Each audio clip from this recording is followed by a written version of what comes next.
Ésaïe, chapitre 47.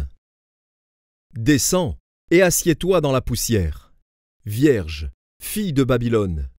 Assieds-toi à terre, sans trône, fille des Chaldéens. On ne t'appellera plus délicate et voluptueuse. Prends les meules et moue de la farine. Ôte ton voile, relève les pans de ta robe. Découvre tes jambes, traverse les fleuves. Ta nudité sera découverte, et ta honte sera vue.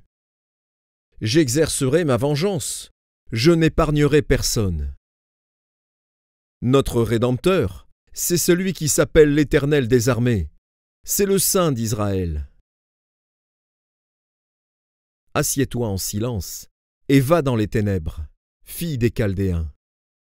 On ne t'appellera plus la souveraine des royaumes. J'étais irrité contre mon peuple, j'avais profané mon héritage, et je les avais livrés entre tes mains. Tu n'as pas eu pour eux de la compassion, tu as durement appesanti ton joug sur le vieillard. Tu disais, à toujours je serai souveraine. Tu n'as point mis dans ton esprit, tu n'as point songé que cela prendrait fin. Écoute maintenant ceci, voluptueuse, qui t'assied avec assurance, et qui dit en ton cœur, moi, et rien que moi, je ne serai jamais veuve, et je ne serai jamais privée d'enfant. Ces deux choses t'arriveront subitement, au même jour. La privation d'enfant et le veuvage. Elles fondront en plein sur toi, malgré la multitude de tes sortilèges, malgré le grand nombre de tes enchantements. Tu avais confiance dans ta méchanceté. Tu disais, personne ne me voit. Ta sagesse et ta science t'ont séduite. Et tu disais en ton cœur, moi, et rien que moi. Le malheur viendra sur toi, sans que tu envoies l'aurore. La calamité tombera sur toi, sans que tu puisses la conjurer. Et la ruine fondra sur toi tout à coup, à l'improviste.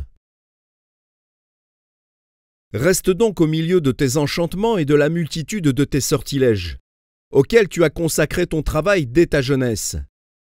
Peut-être pourras-tu en tirer profit, peut-être deviendras-tu redoutable. Tu t'es fatigué à force de consulter. Qu'il se lève donc et qu'il te sauve, ceux qui connaissent le ciel, qui observent les astres, qui annoncent, d'après les nouvelles lunes, ce qui doit arriver. Voici, ils sont comme de la paille, le feu les consume, ils ne sauveront pas leur vie des flammes. Ce ne sera pas du charbon dont on se chauffe, ni un feu auprès duquel on s'assied. Tel sera le sort de ceux que tu te fatiguais à consulter. Et ceux avec qui tu as trafiqué dès ta jeunesse se disperseront chacun de son côté. Il n'y aura personne qui vienne à ton secours.